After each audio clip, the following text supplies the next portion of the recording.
In the early 1900s, Booker T. Washington, a leader in the African American community, author and head of the Tuskegee Institute, and Julius Rosenwald, a philanthropist and president of Sears Roebuck, built state-of-the-art schools now collectively known as Rosenwald Schools for African American children all across the South. It's been called the most important initiative to advance Black education in the early 20th century. Find out more about these schools from a mother and daughter, Gwendolyn Bolden French and Cheryl French, both of whom attended Rosenwald Schools and have worked to preserve one special school in Mason County. I know that this school helped to shape me to get to where I am because of the way the teachers worked with the students. You were expected to do well. You were expected to finish. You were expected to do as you were told. It kind of laid the groundwork, the basic foundation for being an adult. My mom and all of her sisters went to the Mays Lake Negro School for all 8 years.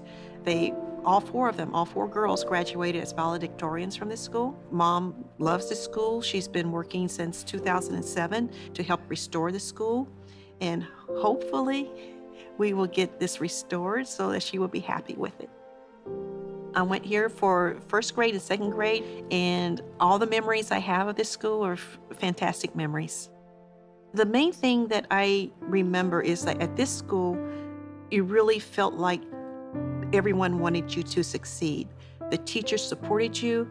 They wouldn't let you be lazy. They made you work. They knew we had the ability and capability to do something, and they ensured that we could do that.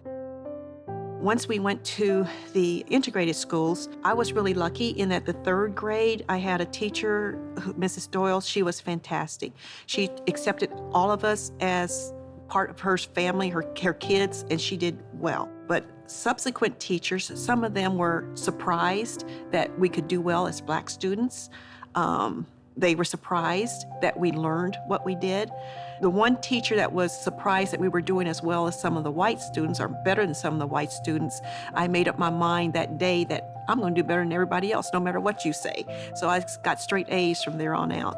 Well, most of the teachers, the Black teachers in the school system, a lot of them, even though they had better qualifications than some of the white teachers here and longer tenures at teaching, they had a hard time getting jobs here.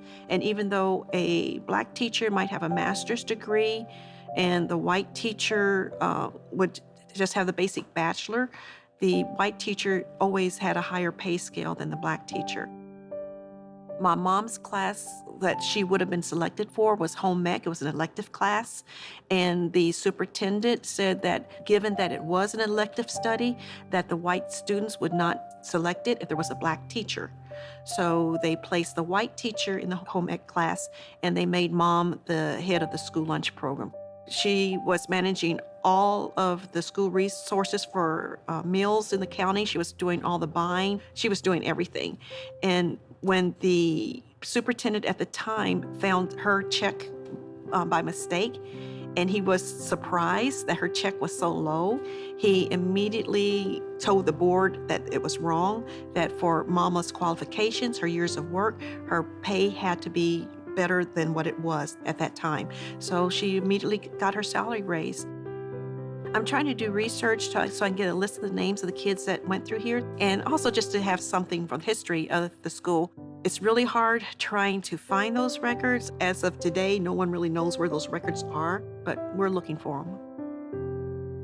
Throughout the South, there were over 4,000 schools that were constructed under the Rosenwald Foundation, and they included homes for the teachers, they included schools, they included workshops.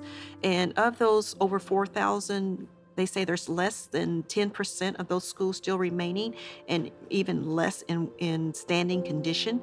Our Rosenwald School, it is from my knowledge, it's the last Rosenwald School in this area. And it's pretty neat in that it was a 4-room construction, brick and mortar construction with a basement. And not many of the Rosenwald schools in rural areas were constructed like this. It's fantastic to me that people back in 1916, 18, could get that much money together and build a Rosenwald School that was such a vibrant part of the community for the African American community, and also for the history, just the community itself. For me, the Mays Lake Negro School it's kind of like coming home. I would like for people to come so that they don't forget the history that we've had, to let people know that the communities can pull together to build something that can stand and to help each other, and to build something that can continue to bring the community together. This is just one of many stories that can be heard and experienced only in Kentucky.